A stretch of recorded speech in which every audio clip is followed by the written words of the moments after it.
बिस्मिल्लाहिर्रहमानिर्रहीम अल्लाहुम्मा सल्लि अला मुहम्मदिन व अला आलि मुहम्मद। अस्सलाम वालेकुम नाज़रीन, मैं हूँ आपका मेज़बान खालिद जमील और आप देख रहे हैं मेरा यूट्यूब चैनल। नाज़रीन, सबसे बड़ी एक अहम ख़बर आपसे शेयर करनी है कि वज़ीर-ए-आज़म शहबाज शरीफ साहब दो बड़े अहम इश्यूज़ में दो बड़ी कानूनी और कॉन्स्टिट्यूशनल मिस्टेक्स कर बैठे हैं, जिसके नतीजे में वो एक बड़ी मुश्किल में फंस सकते हैं। वो क्या गलतियाँ हैं और उनका अजाला कैसे किया जा सकता है, एक तो इस पर हम बातचीत करेंगे। और दूसरा बड़ा अहम मामला जो आज ज़ेर बहस होगा वो लॉन्ग मार्च होगा इमरान खान का, और जो मौजूदा हुकूमत के लिए बदस्तूर परेशान कुन और दर्द सर बना हुआ है। और इसको रोकने के लिए पहले पॉलिटिकल ऑप्शंस देखे गए, फिर कुछ इंतज़ामी ऑप्शंस देखे गए, और अब जो है वो अदालतों से रजू किया गया है बैक वक्त इस्लामाबाद और लाहौर में ताजरों को आगे करके। और ये ऑप्शन जो है कि इख्तियार किया जा रहा है जी कि इस लॉन्ग मार्च के नतीजे में मुल्क में तो जो तजारती सरगर्मियाँ हैं वो बुरी तरह मुतासर हो रही हैं, तो इसलिए लॉन्ग मार्च को फौरी तौर के ऊपर रोका जाए और अदालत हुक्म दे कि इसको ख़त्म किया जाए।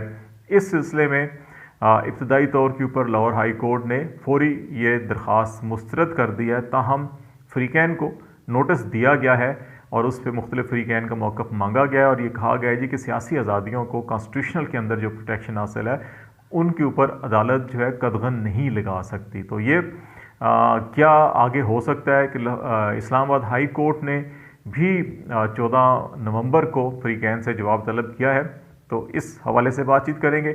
और तीसरा बड़ा अहम मामला अरशद शरीफ का जो कत्ल केस है उसके हवाले से है।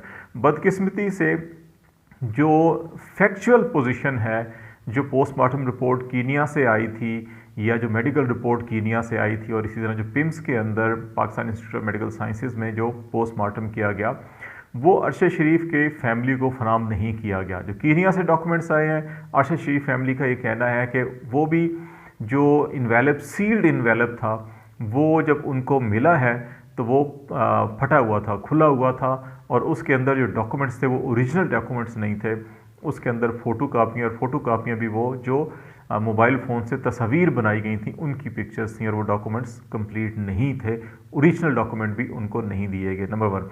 नंबर 2 कि जो पिम्स में मेडिकल जो एग्ज़ामिनेशन हुआ, पोस्टमार्टम हुआ, उसकी जो रिपोर्ट तैयार हुई वो भी उनको फराम नहीं की गई। उन्होंने इस्लामाबाद हाई कोर्ट से रजू किया, वहाँ पर अभी नेक्स्ट वीक जो है कि उसकी हेयरिंग के लिए तारीख रखी गई है।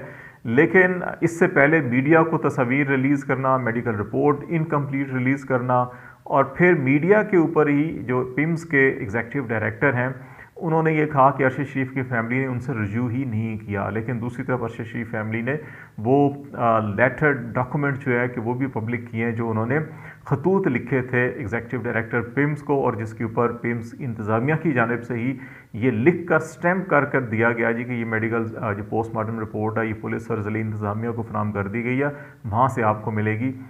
इस जो हॉस्पिटल इंतज़ामिया है वो आपको फराम नहीं कर सकती। वो डॉक्यूमेंट भी सामने आ गया।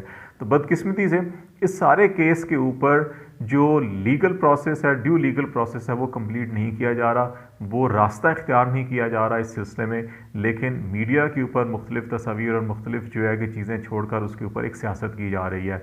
अभी इस बात के ऊपर जो उनकी बॉडी की जो पिक्चर्स जारी की गई, तशद्दुद किया गया या नाखन निकाले गए। कीनिया में से जर्नलिस्टों का ये कहना है कि कीनिया के अंदर पोस्टमार्टम के दौरान अक्सर ये होता है कि बाज़ औक़ात वो नाखून जो है वो निकालते हैं डीएनए टेस्ट के लिए। तो मुमकिन है कि इस सिलसिले में वहाँ पे कोई हॉस्पिटल वालों ने ये निकाले हों, लेकिन हॉस्पिटल की जो मेडिकल रिपोर्ट्स हैं वो कंप्लीट अरशद शरीफ की फैमिली को नहीं मिली, इसलिए अभी तक ये मुअम्मा जो है हल नहीं हो सका। और पिम्स इंतज़ामिया का भी ये कहना है कि हो सकता है ये कीनिया की तस्वीरों हमने किसी को जारी नहीं की। तो जबकि जिन टीवी चैनल्स ने ये तस्वीर शो की थी अरशद शरीफ पर तशद्दुद के हवाले से, उनका ये कहना है कि ये उनको पिम्स में से फराम की गई थी। तो ये बड़ी अफसोसनाक सूरत हाल है। इतना हाई प्रोफाइल ये केस है जिसके अंदर हुकूमत की अपनी और पाकिस्तान के रियासती इदारों की साख जो है दाव पे लगी हुई है। उंगलियां सारी की सारी उनकी तरफ उठाई जा रही हैं, लेकिन जिस तरीके से इस सारे मामले को हैंडल किया जा रहा है इससे बहुत से शकूक व शुबात जन्म लेते हैं। तो इसके अंदर बड़ा फेयर ट्रायल और फेयर इन्वेस्टिगेशन और हर चीज़ बड़ी शफाफ होनी चाहिए, लेकिन बदकिस्मती से हर चीज़ को मुतलका फ्रीकेंस से छुपाया जा रहा है और मर्ज़ी की चीज़ें मर्ज़ी के मीडिया हाउसेस के ऊपर लाकर मर्ज़ी के मकासद हासिल करने की कोशिश की जा रही है, जो किसी तौर के ऊपर भी दुरुस्त नहीं है। इसकी हर जगह पर मजम्मत भी होनी चाहिए और आला अदलिया को इसका नोटिस भी लेना चाहिए। दूसरा मामला जो धरने का है, तो उसमें वफाकी हुकूमत की परेशानी जो है कि वो आए रोज़ जैसे जैसे ये लॉन्ग मार्च आगे बढ़ रहा है, इनकी परेशानी जो है वो बढ़ती जा रही है।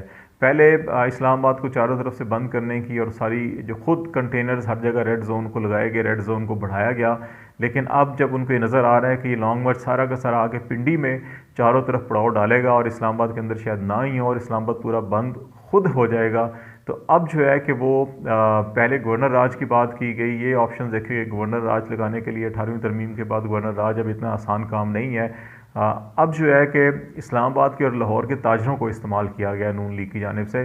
2 पटिशन्स फाइल की गई हैं। लाहौर हाई कोर्ट ने फौरी तौर के ऊपर कोई भी फैसला देने से इनकार कर दिया और ये लॉन्ग मार्च को रोकने के हवाले से कोई फौरी हुक्म जारी करने से इनकार किया और कहा कि तो सियासी और आइनी हकूक़ हैं, इनको हम कैसे रोक सकते हैं और आप कैसे मुतलका फ़रीक हैं, आपका क्या नुकसान है वो भी आप हमें बताएं। तो अब इसकी नेक्स्ट हियरिंग होगी। इसी तरह इस्लामाबाद के अंदर भी इस्लामाबाद के ताजरों ने कहा जी लॉन्ग मार्च और धरने की वजह से इस्लामाबाद के अंदर जो है कारोबार मुतासर हो रहा है, तो इनको रोका जाए। इस्लामाबाद की हाई कोर्ट ने पीर के रोज़ ये समाअत रखी है। फ्रीकैन को नोटिस जारी किया गया। वज़ारत दाखिला के जॉइंट सेक्रेटरी लेवल के अफसर को ज़ाती तौर के ऊपर तलब किया गया।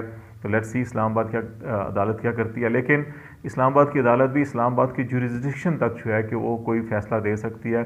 PTI जो है कि वो पिंडी में चारों अतराफ में अगर वो बंद करते हैं तो इस्लामाबाद हाई कोर्ट इस सिलसिले में भी कुछ नहीं कर सकेगी। तो इसलिए बज़ाहिर ही दिखाई दे रहा है कि इस वक्त पाकिस्तान मुस्लिम लीग नून की हुकूमत के हाथ पाँव फूले हुए हैं और लॉन्ग मार्च में जो मुख्तलिफ इस वक्त खुफिया एजेंसियों की रिपोर्ट्स हैं कि बड़ी तादाद में पिंडी के अंदर लोग इकट्ठे हो सकते हैं, तो इसलिए हुकूमत को काफ़ी परेशानी लाहक है। वज़ीर-ए-आज़म शहबाज शरीफ साहब ने 2 क्या बड़ी गलतियां की। एक तो आपको याद है कि इस नवंबर के महीने में पाकिस्तान में बड़ी अहम तकर्री होनी है, आर्मी चीफ़ की तकर्री होनी है। इस सिलसिले में वज़ीर-ए-आज़म शहबाज शरीफ साहब और वज़ीर दिफ़ा ख्वाजा आसिफ साहब लंदन में पिछले 2-3 दिनों से क़याम पज़ीर हैं और वहाँ पे नवाज़ शरीफ साहब से मुशावरत की जा रही है। ख्वाजा आसिफ साहब ने पब्लिकली TV चैनल्स के ऊपर भी कहा है कि आर्मी चीफ़ की तकर्री के हवाले से अपने कायद नवाज़ शरीफ से यहाँ मुशावरत की जा रही है। तो जो 2 चीज़ें इसमें बड़ी अहम है, एक जो ऑफिशियल सीक्रेट एक्ट है और एक जो प्राइम मिनिस्टर का हलफ होता है, जो कैबिनेट का हलफ होता है, उसके अंदर ये हल्फिया इकरार किया जाता है कि वो कोई भी किसी भी अहम कौमी मामले के अंदर और इस किस्म की हसास तरीन तकर्रियों की नौयत के हवाले से किसी से भी जो है कि अपने अजीज़ व गारिब से भी या किसी से भी कुछ चीज़ें शेयर नहीं करेंगे। लेकिन दूसरी तरफ जो है कि एक ऐसा नवाज़ शरीफ साहब फिल वक्त इस वक्त तक जब तक के हम ये बातचीत कर रहे हैं, नवाज़ शरीफ साहब मुजरिम है, सज़ा याफ्ता हैं, कैदी हैं और वो ज़मानत पर गए थे, लेकिन उसके बाद फिर वो जो मुकर्ररा उन्होंने गारंटी दी थी उसको उन्होंने फॉलो नहीं किया, उसको ऑनर नहीं किया, जिसके बाद उनको मफरूर और इश्तिहारी करार दिया गया है। तो प्राइम मिनिस्टर और वज़ीर दिफ़ा एक इश्तिहारी एक मुजरिम से आर्मी चीफ़ की तकर्री और chairman joint chief of staff committee की तकर्री जो इंतहाई हसास पोजीशंस होती हैं उसके हवाले से जो मुशावरत कर रहे हैं और पब्लिकली इजहार भी कर रहे हैं, तो ये कॉन्स्टिट्यूशन की, हलफ की और फिर ऑफिशियल सीक्रेट एक्ट की 3 चीज़ों के ऊपर इसके ऊपर कानून शिकनी और आइन शिकनी जो है कि इसके ऊपर लागू हो रही है। अब ये देखना होगा कि क्या पाकिस्तान तहरीक इंसाफ या कोई मुतल्लिका फ़रीक इसको किसी लीगल फोरम के ऊपर चैलेंज करता है और इसका क्या अहम जो है मामला होता है। दूसरा मामला, लंदन हाई कोर्ट में शहबाज शरीफ साहब को बड़ी सुबकी हुई है। डेली मेल ने कुछ अर्सा पहले खबर दी थी कि शरीफ फैमिली ने शहबाज शरीफ साहब और इनके दामाद ने बेसिकली डेली मेल को नोटिस किया हुआ तक इज़्ज़त का। उन्होंने खबर ये की थी कि 50 करोड़ पाउंड के करीब सैलाब ज़दा या ज़लज़ला ज़दा मुतासरीन की बहाली के लिए एक फ़ंड आया था, तो उसमें इन्होंने करप्शन की थी और जो पैसे जिस अकाउंट से और मुंतकिल किए गए उसको मनी लॉन्ड्रिंग करार दिया था डेली मेल की उस खबर ने, तो उसको इन्होंने चैलेंज किया था और कहा था ये झूठी खबर है, ये अपनी इसकी तरदीद शाया करें या माफ़ी मांगे। तो उसके जवाब में 48 सफ़ों पर मबनी डिटेल बैंक अकाउंट्स की ट्रांजैक्शन और बाकी सबूत जो हैं कि वो हाई कोर्ट लंदन को फराहम किए गए डेली मेल की जानिब से। अब शहबाज शरीफ साहब और उनके दामाद जो है कि वो जवाब नहीं दे रहे, दिफा नहीं कर रहे। इस पर हेयरिंग हुई है 2 रोज़ पहले और शहबाज शरीफ साहब के वकील ने कहा जी प्राइम मिनिस्टर हैं, बड़े बिजी हैं, तो उस पर वहाँ के जज ने कहा जी हमारी अदालत में प्राइम मिनिस्टर हो या आम आदमी सब बराबर हैं, 13 दिसंबर तक आपके पास वक्त है, अगर आपने जवाब ना दिया, डेली मेल का दिफा ना किया, तो फिर आपको हर्जाना किया जाएगा और डेली मेल के तमाम तर जो लीगल अखराजात हैं वो आपको बर्दाश्त करने पड़ेंगे, और अगर आपका जवाब आया तो फिर जनवरी में इसकी समाअत रखी जाएगी। तो लगता यह है कि इनके पास वो सबूत नहीं है, जिस वजह से राय फरार इख्तियार कर रहे हैं और ये लंदन की अदालत में भी फंस चुके हैं। एक और बड़ा अहम मामला आर्मी चीफ की तकर्री के हवाले से, जो हमने कहा कि लीगल मिस्टेक्स हो रही हैं, तो अभी 2 चीज़ें चल रही हैं मार्केट के अंदर। एक चल रहा है जी कि 4 नाम चेयरमैन और आर्मी चीफ के लिए पेश किए जाएंगे, जिनमें सैयद आसिफ मुनीर, जनरल आसिफ मुनीर हैं, जनरल सार शमशाद हैं, जनरल अज़हर अब्बास और जनरल नुमान है, और इन्हीं में से 2 की तकर्री की जाएगी। और बाज़ लोग कहते हैं पहले 2 की, बाज़ लोग कहते हैं पहले और तीसरे की। अगर इस सिलसिले में भी एक लीगल हिच अभी प्रॉब्लम आ रही है कि 27 नवंबर को रिटायर हो रहे हैं आसिम मुनीर, और अगर आप chairman joint chief of staff committee इनको लगाना चाहते हैं तो फिर 2 दिन पहले लगाएं, अगर वो ख़त्म हो रही है 2 दिन पहले चेयरमैन की मुद्दत जो है कि वहाँ तो लगा सकते हैं। आर्मी चीफ लगाने के लिए बाज़ लोग कह रहे हैं जी कि इनको vice chief of army staff बनाया जाएगा, बाज़ लोग कह रहे हैं जी कोई नहीं 2 दिन को कवर करके बनाया जाएगा। तो इसके अंदर अगेन लीगल बहस है और ये लीगल फोरम के ऊपर ये मामला भी जा सकता है और फिर अदलिया इस सिलसिले में फैसला करेगी। और एक ये मामला आ रहे हैं जी कि 5 नाम है और इसमें बल्कि 6 नाम है, दूसरी एक ये बातें चल रही हैं, और उसमें जनरल फैज़ हमीद और जनरल आमिर के नाम भी हैं। जनरल आमिर को कहा जाता है कि आसिफ ज़रदारी साहब के मिलिट्री सेक्रेटरी रहे जब प्रेसिडेंट थे आसिफ ज़रदारी, तो उसमें काफ़ी ज़रदारी साहब का झुकाव उस तरफ है। तो लेकिन अभी तक मामला जो ख्वाजा आसिफ साहब ने पब्लिकली खाया कि फैसला नहीं हुआ कि तकर्री के हवाले से, और अगले 1-2 दिनों के अंदर कोई फैसला होगा। फिल वक्त तक मुशावरत चल रही है, कोई फैसला नहीं हुआ, समरी मूव नहीं हुई। तो लेट्स सी, ये देखते हैं कि ये हफ्ता तकर्रियों के हवाले से भी और सियासी पेशरफ्त और कॉन्स्टिट्यूशनल लीगल पटिशन और उनके ऊपर फैसलों के हवाले से बड़ा अहम होगा। आपको अपडेट करते रहेंगे। फ़िलहाल खालिद जमील को इजाज़त दीजिए। अल्लाह हाफिज़।